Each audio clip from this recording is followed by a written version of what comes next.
Vidyasagar science olympiad 2024 layer 3 এর যারা পরীক্ষার্থী তাদের জন্য গতবার যারা পরীক্ষা দিয়েছিল লেয়ার 3 তাদের কাছ থেকে কিছু কোশ্চেন আমি পেয়েছিলাম। কোশ্চেন তো দেওয়া হয় না, তোমরা জানো, কোশ্চেনের মধ্যেই উত্তর লিখতে হয়। তো তারা স্মৃতি থেকে কয়েকটা কোশ্চেন আমাকে বলেছিল, সেই কোশ্চেনগুলোই আমি এই ভিডিওতে তোমাদেরকে দিচ্ছি। দেখো, 1 নম্বর একটা কোশ্চেন এসেছিল, হাঙ্গরের মাথা থেকে লেজ অবধি হাত বোলালে মসৃণ লাগে, কিন্তু লেজ থেকে মাথা অবধি হাত বোলালে অমসৃণ লাগে কেন?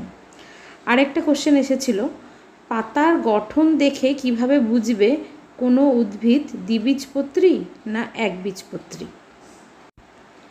তারপর একশৃঙ্গ গণ্ডারের আচরণের সঙ্গে বীজের অঙ্কুরোদ্গম কিভাবে সম্পর্কিত? এই কোশ্চেনটাও এসেছিল।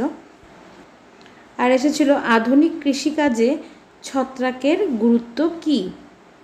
গণিতের একটা কোশ্চেন এসেছিল, সমদ্বিবাহু ত্রিভুজের দুটি বাহু সমান, প্রমাণ করো। আর একটা এসেছিল, 9 - p × 9 - q × 9 - r × 9 - s = 9 হলে p + q + r + s এর মান কত? এই 6টা কোশ্চেনই আমি জানতে পেরেছিলাম, বাকিগুলো জানতে পারিনি। তো এগুলো তোমাদের দিয়ে দিলাম। এই কোশ্চেনগুলো দেখলে তোমাদের একটা আইডিয়া হতে পারে যে লেয়ার 3 কোশ্চেনগুলো কীরকম আসে। ওখানে কিন্তু একটু জায়গা থাকে, সেই জায়গার মধ্যেই প্রশ্নগুলোর উত্তর করতে হয়।